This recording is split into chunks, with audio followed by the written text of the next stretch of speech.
lidera el contraataque de la Armada estadounidense.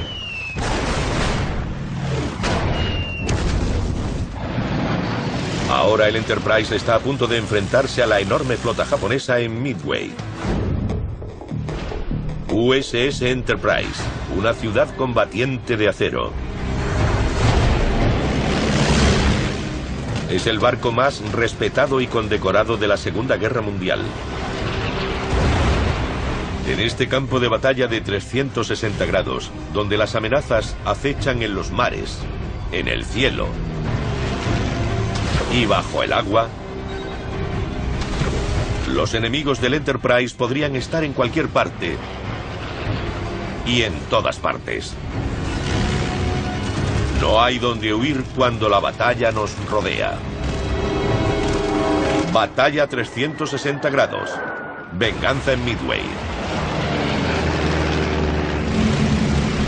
4 de junio de 1942, 10:20 de la mañana. Los bombarderos del USS Enterprise localizan su objetivo en mitad del Pacífico. Son los portaaviones japoneses Kaga y Akagi, parte de una enorme flota. Ataques previos de distracción han mantenido ocupados a los cazas Zero japoneses. Destruyen los aviones más lentos, pero dejan desprotegido su portaaviones. Una presa perfecta para los cazabombarderos del Enterprise. Dusty Cliss, de 26 años, divisa su objetivo, el portaaviones Kaga. Las condiciones eran ideales. Estábamos a unos 6.000 metros de altitud y venían hacia nosotros. Cliss inicia el picado, pero los 32 bombarderos del escuadrón descienden al mismo tiempo, lo que casi provoca colisiones en el aire. Para empeorar las cosas, algunos bajan demasiado en vertical. Nuestro avión vibraba y no sabía cómo ni por qué. El piloto llevaba la palanca de aceleración pegada a la mampara cortafuegos. Podía oler el agua. Estábamos cerquísima. Es la revancha de Pearl Harbor y puede fracasar antes de que se lance una sola bomba.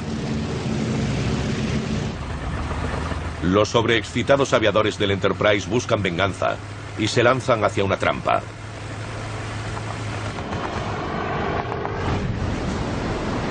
Volvamos atrás. La batalla de las islas Midway comenzó en realidad 24 horas antes.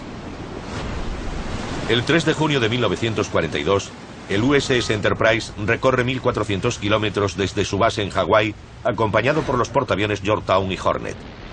Se dirigen a un pequeño puesto avanzado estadounidense en un remoto atolón llamado Midway. 280 kilómetros al oeste, 4 portaaviones japoneses navegan hacia el sudeste para salirles al paso.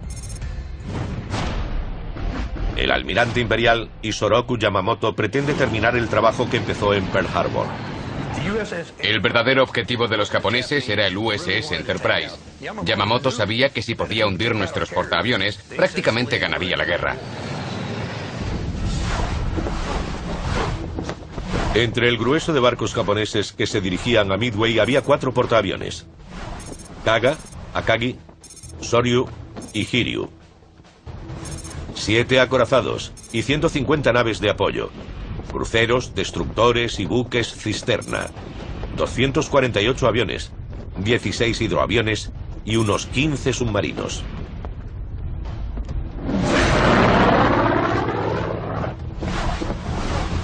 La flota estadounidense era considerablemente más reducida. 3 portaaviones, 50 barcos de apoyo, 233 aviones, 127 aeronaves con base en las islas Midway y 8 submarinos. Los japoneses lo superaban por casi el doble. 6 meses después de Pearl Harbor es lo que queda de la Armada estadounidense. Los portaaviones no estaban en el ataque sorpresa para desesperación de Yamamoto. Dijo que no tenían ni idea de lo que habían hecho. Sin duda estaba decepcionado y preocupado. Yamamoto llegó a obsesionarse con hundir esos portaaviones estadounidenses los meses posteriores a Pearl Harbor. Esos portaaviones volvieron a causarle problemas a los japoneses cuando atacaron en febrero las Islas Marshall. 3 semanas después, el Enterprise ataca el destacamento japonés que ocupa la isla de Wake. Y una semana más tarde ataca la isla de Marcus a solo 1.600 kilómetros de Tokio. Posteriormente, en abril, el Enterprise escolta al Hornet en el ataque de Doolittle a territorio japonés. Los bombarderos B-52 despegan del Hornet y lanzan sus bombas sobre Tokio y otras ciudades. Los japoneses comprendieron que las islas principales eran vulnerables. Los portaaviones estadounidenses seguían por allí y eran peligrosos. Necesitaban destruir esos portaaviones y establecer un puesto más avanzado en el Pacífico Oriental. Ya habían hundido un portaaviones, el Lexington, un mes antes. Ahora el almirante Yamamoto pretende atraer al resto a una trampa. Se dirigirá a las islas Midway. Midway estaba lo bastante cerca de Hawái para suponer una amenaza para Oahu y Pearl Harbor. Y también lo bastante lejos de la Fuerza Aérea estadounidense de las Islas Hawái, lo que impedía que hicieran acto de presencia en la inminente batalla. La flota estadounidense también había perdido a uno de sus mejores líderes, el vicealmirante Halsey, que había mantenido la armada a flote durante 6 meses gracias a su determinación. Pero ahora estaba fuera de combate, afectado por una extraña variedad de psoriasis tan grave que tuvo que ser hospitalizado. Su vida corre peligro. El almirante Chester Nimitz sigue al mando de la flota del Pacífico. Nimitz, un tejano con 41 años de servicio en la Armada, es un comandante hábil y eficaz. Pese a estar en inferioridad numérica y armamentística, tiene un as en la manga: el código japonés. La Armada de Estados Unidos ha trabajado contra reloj para descifrar el código de la Armada japonesa. Logran averiguar que el enemigo planea atacar un objetivo denominado AF. ¿Pero qué es AF?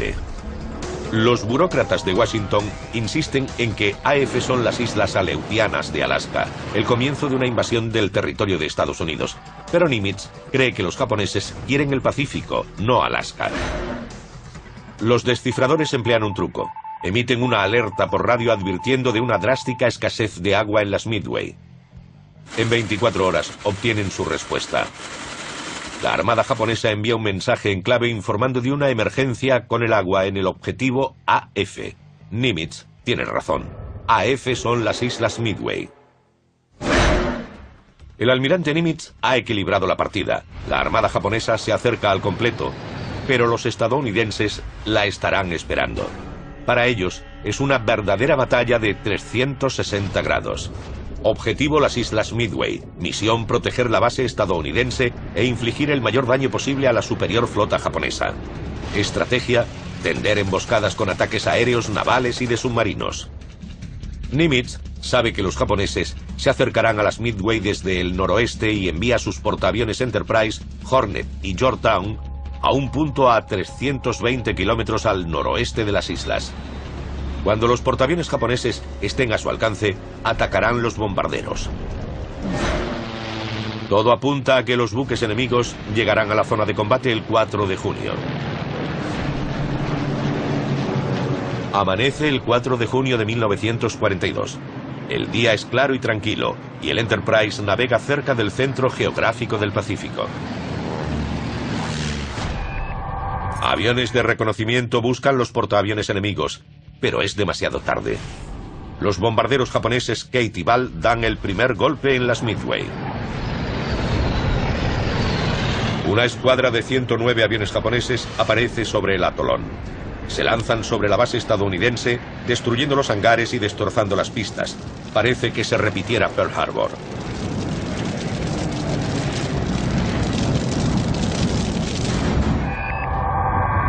En el Enterprise y su grupo naval, los marineros se preparan para la acción.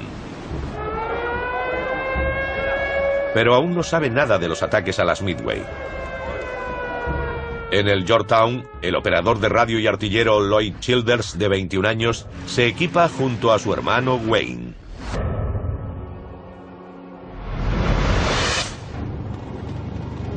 Childers tenía la extraña sensación de que sus posibilidades de sobrevivir a la misión de aquel día eran pocas. Me metí la cartera en el bolsillo y empecé a colocarme el reloj de pulsera. Mi hermano estaba allí, compartíamos taquilla. Así que me saqué la cartera, me quité el reloj, los metí en la taquilla y le dije: Wayne, si no vuelvo son tuyos. Me miró con cara roja, pero no dijo ni una palabra.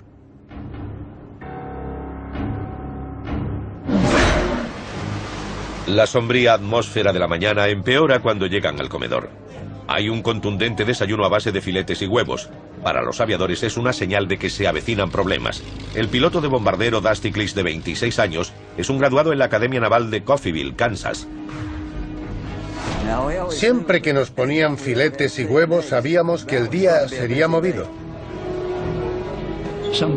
Uno que había detrás de mí dijo: la última comida de los condenados. 7 de la mañana. Las noticias del ataque a las Midway llegan al Enterprise. Los aviadores se preparan para despegar. En el Enterprise, los pilotos se estrechan las manos, muchos por última vez. El orden de despegue ideal es que primero lo hagan los cazas Wildcat para proteger los aviones que los siguen. Luego despegan los torpederos, seguidos de los bombarderos en picado. Estos son más rápidos que los torpederos y pueden alcanzarlos. Pero esta mañana no va todo como un reloj. Problemas con la colocación de los aviones provocan retrasos en la cubierta de vuelo. Algunos escuadrones no se coordinan adecuadamente y se dispersan. El problema para los estadounidenses era que en ese punto de la guerra no sabíamos utilizar los portaaviones conjuntamente. Así, cuando los aviones por fin empiezan a despegar de los portaaviones, se colocan de tal manera que lo que hay son escuadrillas, cada una buscando a los japoneses por su cuenta, en lugar de organizar un ataque coordinado con torpederos, bombarderos en picado y cazas de escolta. El piloto de reconocimiento y bombardeo Dusty Cliss se despide de su amigo Tom Eversole. Tom pilota uno de los lentos y vulnerables bombarderos torpederos. Sus posibilidades de volver de la batalla son reducidas. Él ya sabía que se metía en algo suicida. El torpedero que pilotan estos hombres, un TBD Devastator, no es un avión adecuado para la misión. Los torpederos de los Estados Unidos tenían grandes deficiencias. Faltos de potencia, eran lentos, tenían que soltar los torpedos a muy poca altitud y a baja velocidad. A bordo del Yorktown, el artillero y operador de radio Lloyd Childers sube a la parte trasera de su torpedero con su piloto Harry Coral delante. Cuando ya estábamos asegurados y listos para irnos, cogí el micro y le dije al señor Coral: hoy cumplo 21 años. Teóricamente ya soy un hombre. Vamos a celebrarlo. Instantes después, el TBD Devastator de Coral y Childers, cargado con un torpedo de 450 kilos, ruge en la pista de despegue hacia el aire. Tienen que volar durante casi 2 horas para alcanzar los barcos japoneses. Mientras los torpederos avanzan lentamente por el cielo, las tropas estadounidenses ya han comenzado el ataque contra los japoneses. 7:10 de la mañana.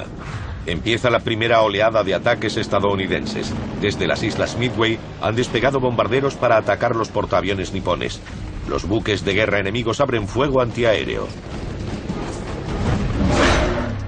Un portaaviones japonés típico va armado hasta los dientes.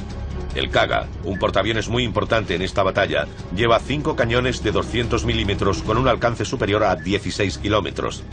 Para las distancias medias tiene 16 baterías de 120 milímetros y para los ataques de proximidad 22 cañones de 25 milímetros. Este arsenal antiaéreo puede desatar una tormenta de plomo letal. A 9 kilómetros al sudoeste, justo bajo la superficie, el submarino Nautilus escudriña el horizonte.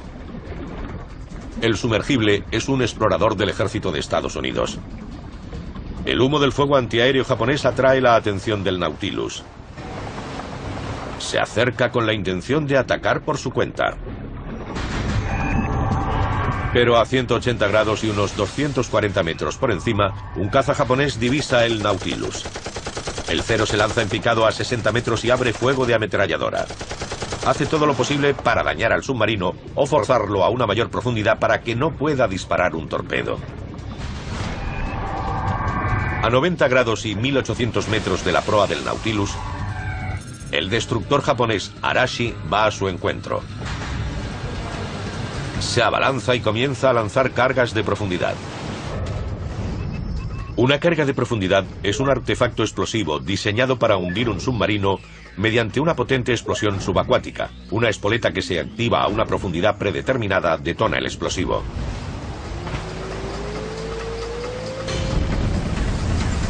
Comienza la caza. A una velocidad de 35 nudos y armado con 8 tubos de torpedos y 26 cargas de profundidad, el Arashi es un cazador de submarinos. Las cargas de profundidad no tienen que impactar directamente. Las explosiones están diseñadas para romper o agrietar el casco del submarino. Incluso una pequeña fisura puede poner en riesgo la seguridad y hundirlo.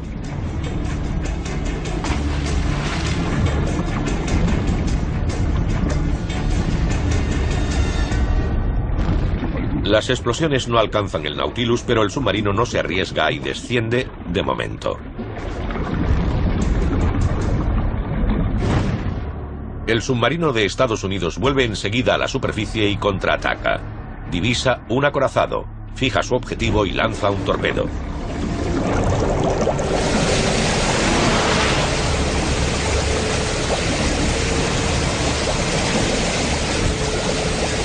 El torpedo falla el blanco.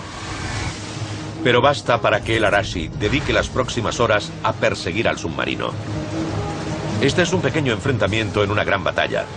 Pero la caza del submarino tendrá repercusiones que cambiarán el curso del combate y determinarán el destino de su flota. A 260 kilómetros al oeste, los japoneses siguen avanzando hacia las Midway. Pero a media mañana, aviones de reconocimiento informan de la presencia de los portaaviones estadounidenses. La flota japonesa cambia inmediatamente su rumbo sudeste y se dirige al noreste, hacia los buques de Estados Unidos. Pero el destructor Arashi se rezaga para seguir a la caza del submarino Nautilus. Con el Arashi cerca, el Nautilus no se acerca a la superficie para evitar que el destructor lo detecte y le lance cargas de profundidad. Si el submarino no puede acercarse a la superficie, no puede usar su periscopio para ver los objetivos y apuntar, así que no puede disparar los torpedos. Al cambiar de rumbo, los portaaviones japoneses van directamente hacia dos de los escuadrones de bombarderos torpederos de Estados Unidos. Los torpederos del USS Hornet divisan primero a los portaaviones enemigos. Los 15 Devastator se disponen a atacar. La mayoría de estos aviones ni siquiera se acerca. Un enjambre de cazas Cero y el fuego antiaéreo de destructores y acorazados los envía a estrellarse en el agua.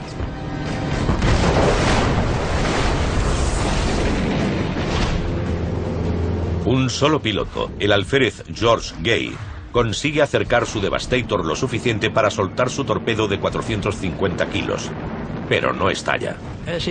Al acercarse, una bala le alcanzó en el brazo.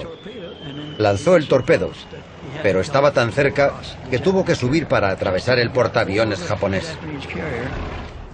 En cuanto pasó el portaaviones japonés, se le paró el motor y tuvo que amerizar al otro lado. Intentó sacar a su artillero, pero pensó que ya estaba muerto porque le había hablado antes y no le había respondido. En las horas siguientes, George Gay se mantendrá a flote usando sus salvavidas como camuflaje. Es el único superviviente. En un solo ataque se han perdido 15 torpederos y 29 hombres del Hornet. El alférez Gay lleva menos de 20 minutos en el agua cuando los torpederos del Enterprise llegan a la batalla. Al descender para iniciar su ataque, también ellos encuentran un feroz fuego antiaéreo y son atacados por los cazas Cero.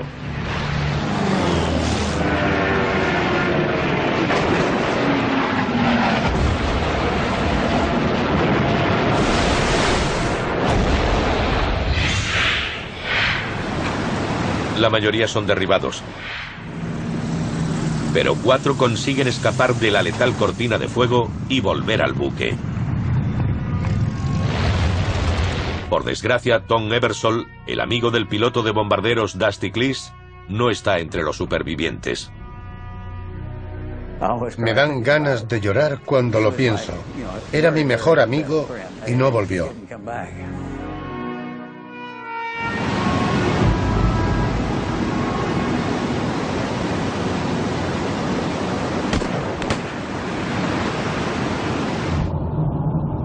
Pero en este punto de la batalla, Dusty Cliss tiene otras cosas de las que preocuparse.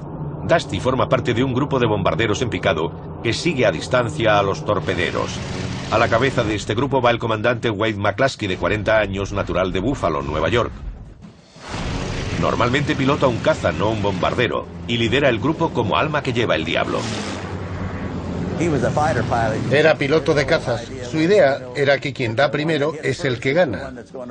E íbamos a 190 nudos. Los bombarderos en picado suelen volar a 160 nudos. A 190 pueden quedarse sin combustible para regresar. En el grupo de McCluskey también está Bruno Gaido.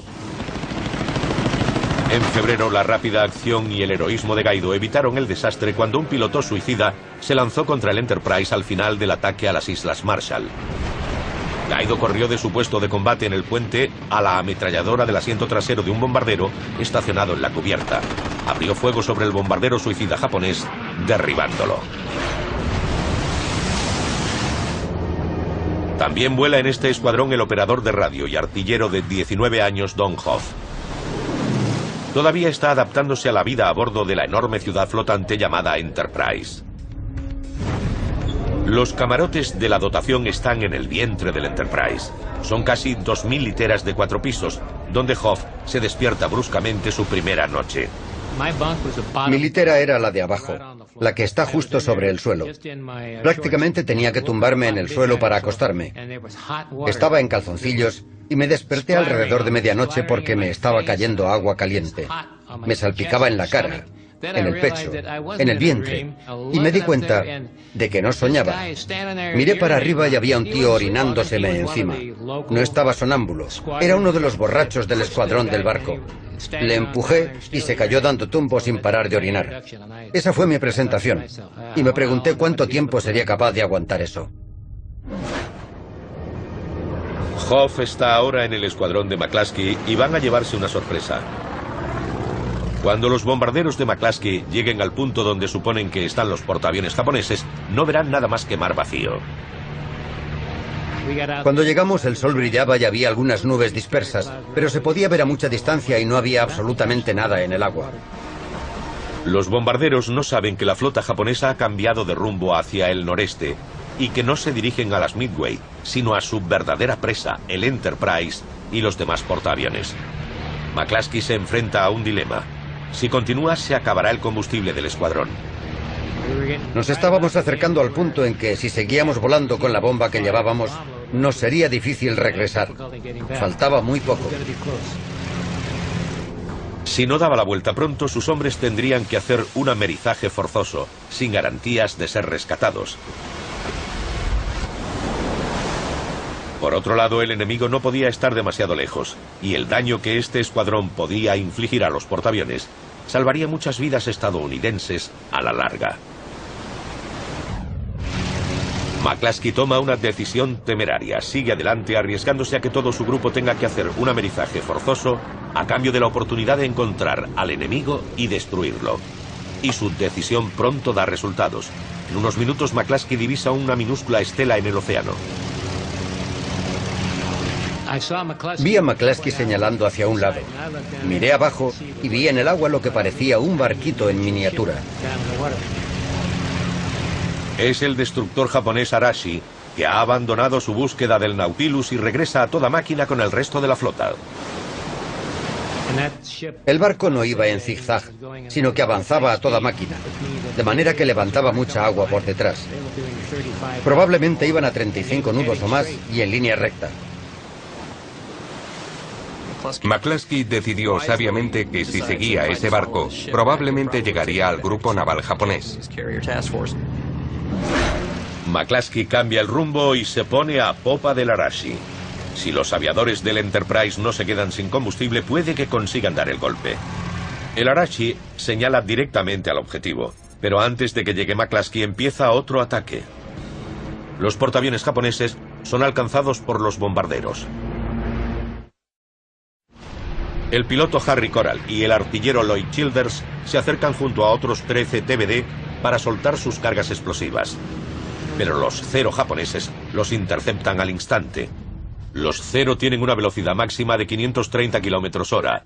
Pueden ascender 950 metros por minuto y llevan 2 cañones de 20 milímetros en las alas. 2 ametralladoras de 7,7 milímetros en la proa hacen aún más letal a este ágil depredador.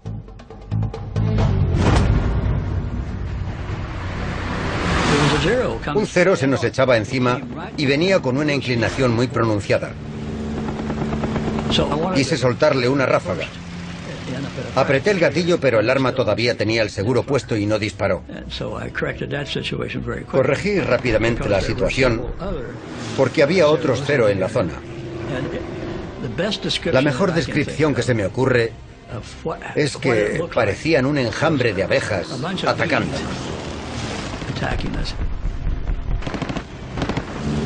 Los pilotos japoneses son aviadores listos y disciplinados con años de experiencia. Lloyd Childers, de 21 años, intenta derribar a algunos de los guerreros aéreos más hábiles que ha habido en el mundo. Y ser artillero de cola no es fácil. Es muy difícil. Está sentado de espaldas intentando disparar contra un objetivo en movimiento, desde otro también en movimiento. Un artillero apunta su arma visualmente mediante estima, sin ayuda de aparatos electrónicos. Debe ir por delante del objetivo apuntando enfrente de él como un cazador disparando a un pájaro. Los artilleros son valientes, pero están condenados. Por tercera vez en el día, los torpederos estadounidenses empiezan a caer desde el cielo.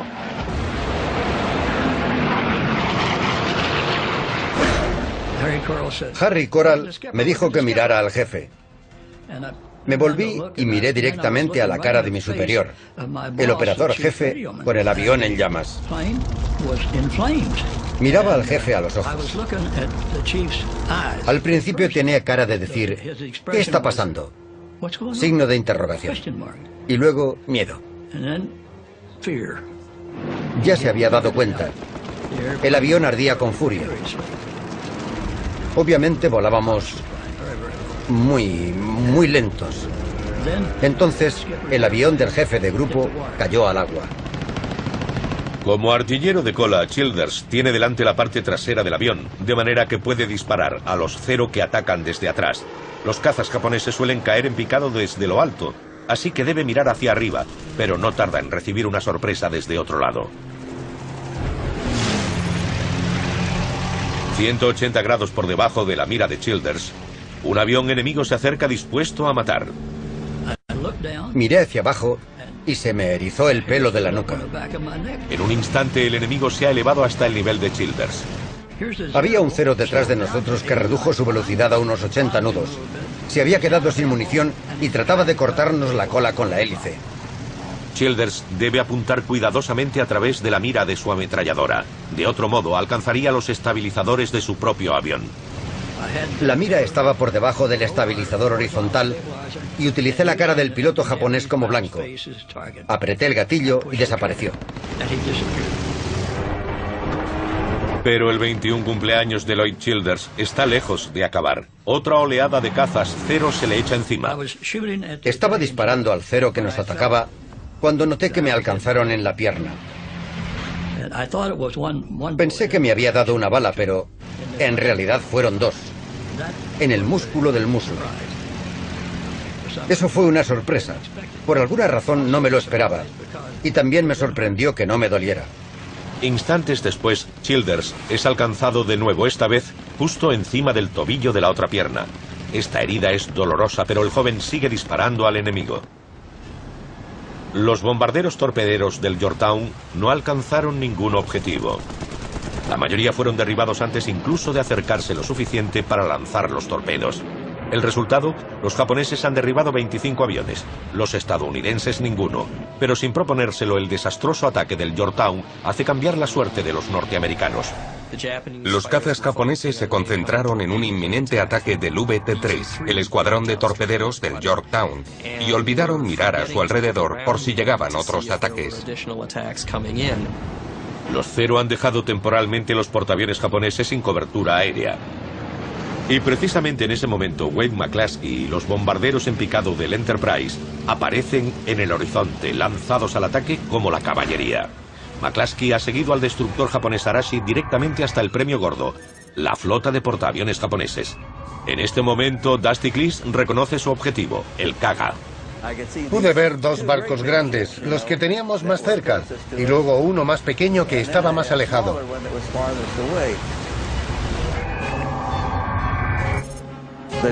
Los que estaban más cerca tenían que ser el Akagi y el Kaga.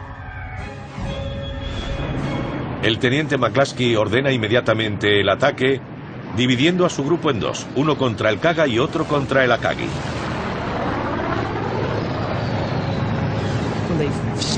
Debió ser una sensación increíble cuando se acercaron y vieron la flota japonesa. Y avanzaban directamente contra el viento. Es la situación perfecta para apuntar contra los barcos. Volar contra el viento ayuda a que el bombardero y la bomba mantengan el rumbo. Un viento lateral puede alterar sus trayectorias. El grupo comienza a descender. Al principio todo es confuso, todos se dirigen contra el mismo barco, el Kaga. Estuvimos a punto de chocar en el aire porque teníamos dos escuadrones que se lanzaban sobre el mismo portaaviones. Por suerte, uno de los jefes del escuadrón, Dick Best, se da cuenta del error y rompe la formación con otros dos aviones para atacar el Akagi.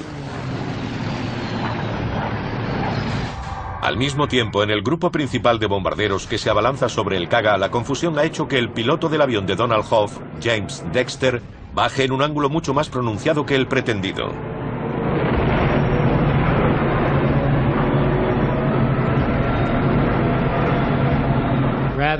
En lugar de descender en un ángulo de 70 u 80 grados, acabó cabeza abajo. Así que iba a más de 90 grados. Hoff está clavado a su asiento cayendo de espaldas a más de 90 grados, cuando las cintas de munición comienzan a caerse del avión. Empezaron a salir de la lata como si fueran una serpiente. Yo no podía hacer nada más que agarrarlas. No te conviene tener colgando una cinta de 1000 balas por fuera del avión cuando estás cayendo en picado. Puede ser un desastre. El piloto de Hoff suelta las bombas y sube rápidamente. Las cintas de munición vuelven a entrar en el avión. Por desgracia, la bomba ha fallado el objetivo. El siguiente es el piloto Louis Hopkins, de solo 23 años. Tiene que lanzarse directo en picado como los demás desde 4000 metros. Hasta llegar a la altitud de lanzamiento de las bombas, pasan unos 22 segundos. En ese tiempo hay 3 o 4 aviones más que también caen en picado. Los puedes ver descender y puedes ver cómo caen las bombas y los impactos. Normalmente se sueltan a los 450 metros. Creo que todos llegaron a menos de eso. Los operadores de radioartilleros como Ed Anderson, de 25 años, viven el picado de espaldas. Se cae muy deprisa y eres impulsado hacia afuera con mucha fuerza. Cuando termina el picado, te quedas pegado al asiento. No puedes moverte hasta que se nivela bastante. Vi a McCluskey y sus dos compañeros lanzar sus bombas. Fallaron. El siguiente era El Gallagher. Acertó de lleno, a unos 60 metros de la popa del Kaga. Allí estaba el primer avión que despegaba, un caza. La bomba de 225 kilos le cayó justo encima y explotó. A continuación le llega el turno a Dusty Cleese y está dispuesto a arriesgar su vida para alcanzar el blanco. Apunté al gran círculo rojo de delante. Por supuesto, no se apunta donde está, sino donde va a estar. Hay que asegurarse de que aciertas. Así que comencé a elevarme a los 300 metros, bajo una fuerza de 9 atmósferas, librándome por los pelos de caer al mar.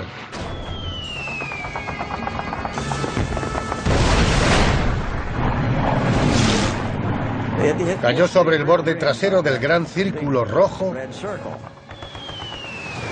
y atravesó la cubierta.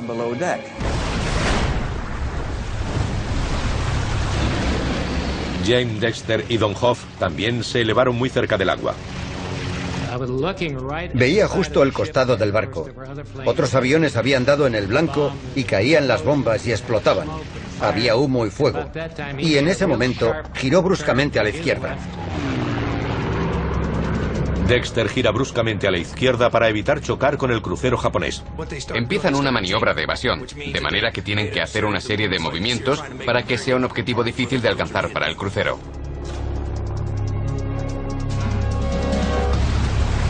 Pero pronto Dexter y Hoff se enfrentan a una nueva amenaza.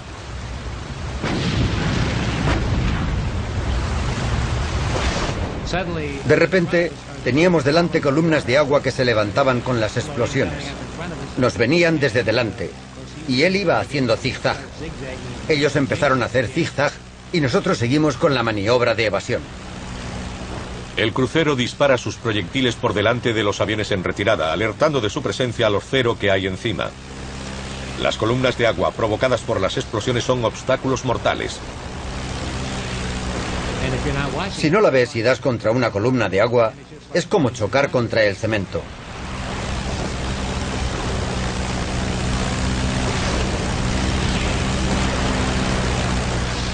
Entonces, uno de los proyectiles impactó en el agua justo debajo de nosotros. Explotó y nos levantó como 12 o 15 metros. Aún así, Dexter y Hoff consiguen escapar sin un rasguño. Los demás pilotos también se retiran sin graves percances. El Enterprise sigue estando a 240 kilómetros de distancia.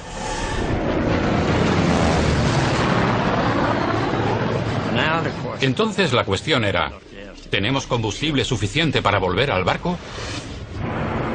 Los vencedores han golpeado fuerte, pero puede que no sobrevivan para volver. Y sigue habiendo un portaaviones japonés preparándose para atacar.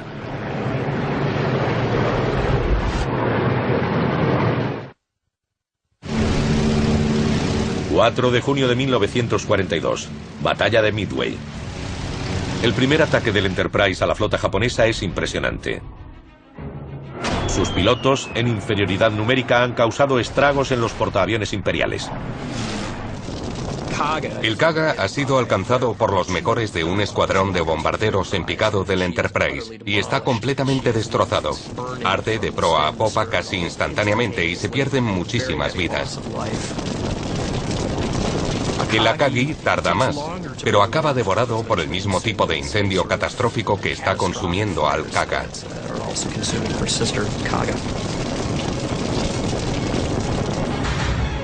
Y mientras los bombarderos del Enterprise arrasan a estos dos, un tercer portaaviones, el Soryu, a unos 8 kilómetros al noroeste, también ha caído víctima del ataque. Los bombarderos del Yorktown lo han inutilizado. Logran llegar al Soryu y lo alcanzan 3 veces con bombas de 450 kilos, convirtiéndolo también en un caos flotante. A 32 kilómetros de allí, Dusty Cliss se siente lo bastante seguro para mirar atrás y ver el resultado del ataque de su escuadrón. Pudo ver las 3 grandes bolas de fuego. Eran los 3 barcos japoneses ardiendo. Cuando los miraba, de repente uno de ellos explotó. El fuego debió llegar a la munición. Una enorme nube en forma de hongo se elevó por encima. Las tripulaciones de los bombarderos supervivientes estaban en éxtasis con su éxito, pero aún no se habían librado del peligro. Debían abandonar la zona de combate. El aire está lleno de furiosos Zero que han perdido su portaaviones. Están desesperados y son peligrosos. El piloto de bombardero Hopkins comprueba que su compañero de atrás sigue bien. Ed Anderson levanta el pulgar. Los artilleros de cola de los SBD lo han pasado realmente mal, y esto da pie a notables acciones personales. Este artillero iba disparando la ametralladora y se soltó de la montura. Tuvo que manejar la mano como una metralleta. Era un tío bajito y casi no podía con ella para meterla en el avión. Pero por experiencia personal, sé que se pueden hacer cosas sorprendentes cuando tienes miedo.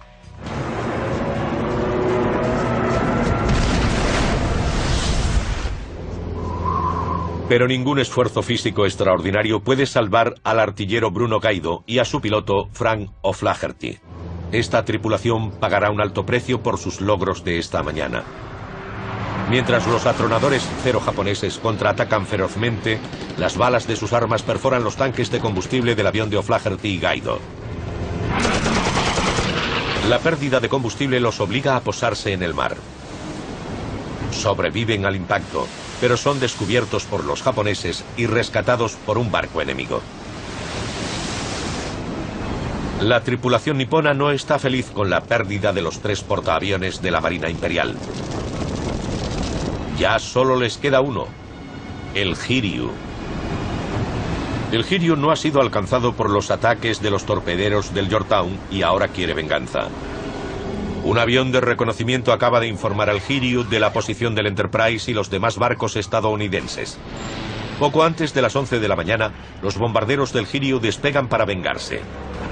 2 escuadrones de BAL, cargado cada uno con 250 kilos de explosivos, se dirigen a sus objetivos. Les resulta sencillo orientarse, solo tienen que seguir a alguno de los bombarderos estadounidenses que vuelven al grupo de portaaviones. Es un mediodía tranquilo en el Enterprise y su grupo naval. De repente, un leve ronroneo se oye en la distancia. Crece convirtiéndose poco a poco en un inquietante estruendo. A 5 kilómetros y 180 grados por detrás, los aviones de ataque se acercan.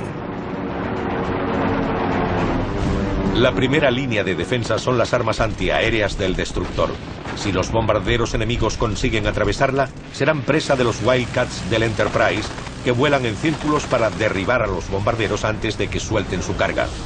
A bordo del Enterprise, el corneta James Barhill observa cómo los cazas corren a interceptar al enemigo.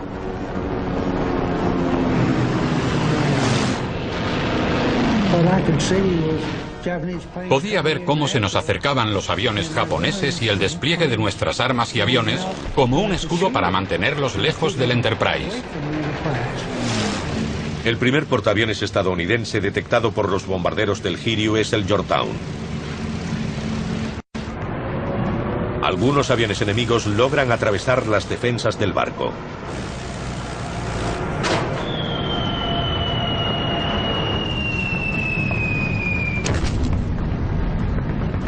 Y 3 bombas caen en la cubierta de vuelo del Yorktown.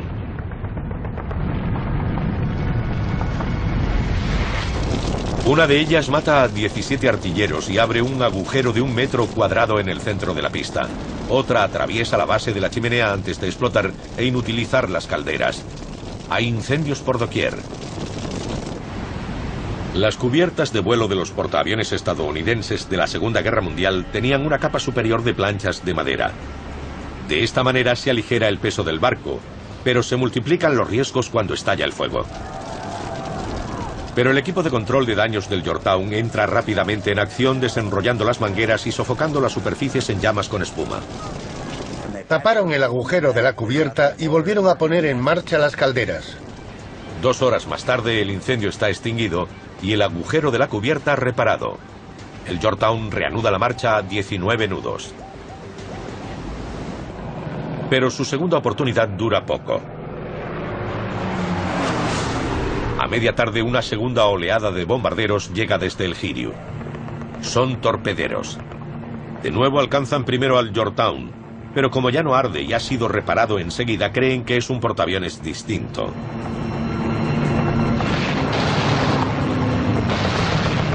Cinco bombarderos atraviesan el intenso fuego antiaéreo y lanzan sus torpedos. 2 de ellos alcanzan directamente el costado de babor del Yorktown.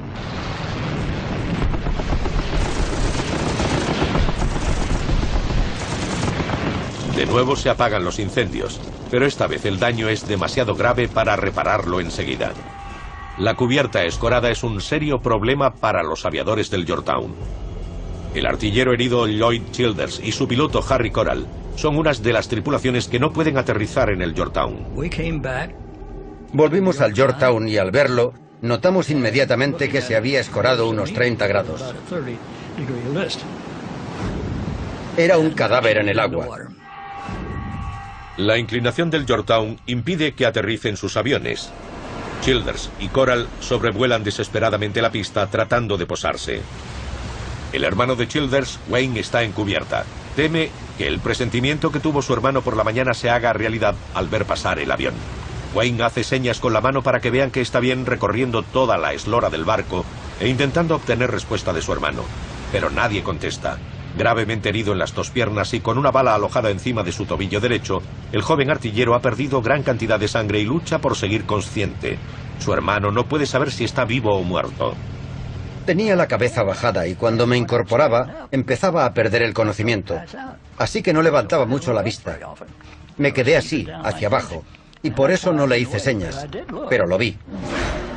Solo queda una esperanza para los aviadores del Yorktown, la cubierta del Enterprise. Este barco tiene que trabajar por partida doble haciendo de base para sus propios aviones y los del Yorktown. Pero el torpedero de Childers está gravemente dañado y se ven obligados a amerizar a la vista de los portaaviones. Un aliviado Wayne Childers puede ver que su hermano está a salvo cuando lo rescatan del agua. Lloyd empezó el día pensando que sería el último, pero de hecho ha sido uno de los días más fructíferos para la historia de la flota, de momento. Todavía queda un portaaviones enemigo y hay que detener los ataques de sus bombarderos. El Enterprise lanza sus escuadrones en un ataque final. Su objetivo, el portaaviones Hiryu. Es el barco enemigo que ha herido de muerte al Yorktown, y algunos de sus pilotos le guardan rencor. Es un grupo compuesto por aviones del Yorktown que despegan del Enterprise y los propios del Enterprise que localizan al Hiryu más tarde. Después de más de una hora en el aire, los bombarderos del Enterprise y el Yorktown tienen al Hiryu a su alcance. El piloto El Gallagher dirige este ataque. Se lanza hacia el portaaviones. Justo cuando suelta las bombas, el Hiryu hace un giro muy pronunciado, así. Y la bomba cayó exactamente donde debía si el barco no hubiera virado. Así que hice las correcciones necesarias para acertar en la proa. Cuando Gliss desciende no comete el mismo error. Es un impacto directo. Se llevó el extremo delantero del Hiryu, que giró sobre sí mismo como si fuera un taco. Por supuesto, el barco quedó totalmente inutilizado. La proa del Hiryu está destrozada. El fuego se extiende bajo la cubierta. La armada japonesa decide hundirlo. El plan del almirante Yamamoto de tender una trampa a los portaaviones estadounidenses ha fracasado estrepitosamente.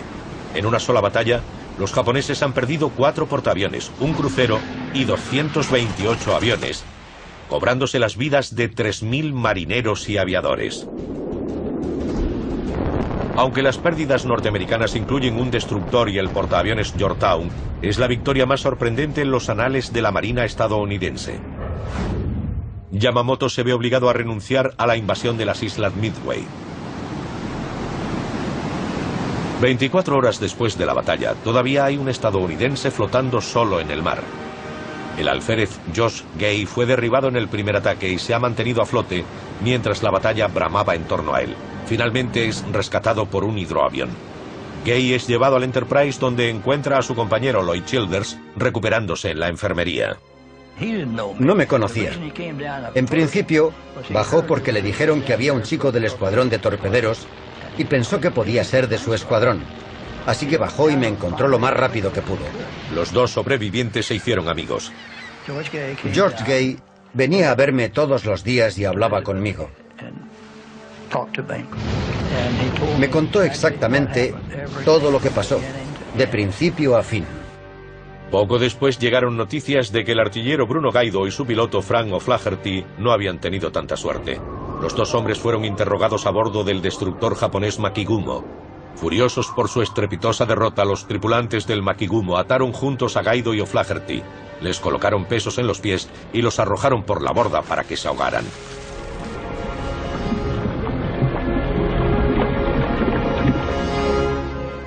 En el Enterprise, el piloto Dusty Gliss se entera del destino de su mejor amigo, el piloto de torpederos Tom Eversole.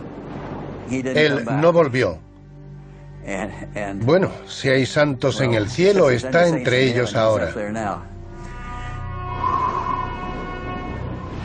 Para los afortunados supervivientes de la batalla, la experiencia creó un vínculo sin igual.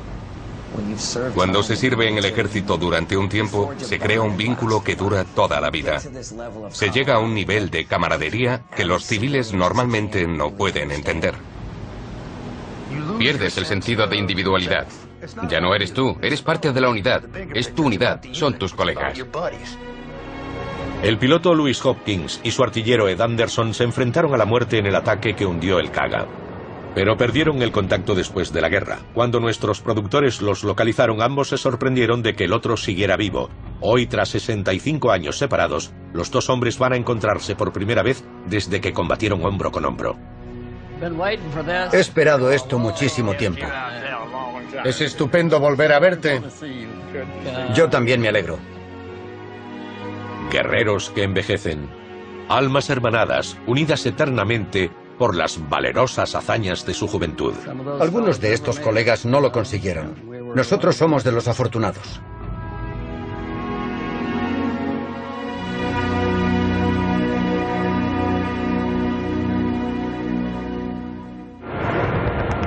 El épico enfrentamiento naval de las islas Midway cambió el rumbo de la guerra en el Pacífico. Demostró que Estados Unidos no solo podía contraatacar, podía ganar. La armada japonesa sufrió tremendas pérdidas. Enviaron a sus mejores hombres y fracasaron. Fueron cientos de ellos. Eran verdaderamente sus mejores pilotos y nunca se recuperaron. Los japoneses no tenían capacidad para sustituir a esos hombres. Mientras tanto, el gigante dormido de Norteamérica empezaba a despertar.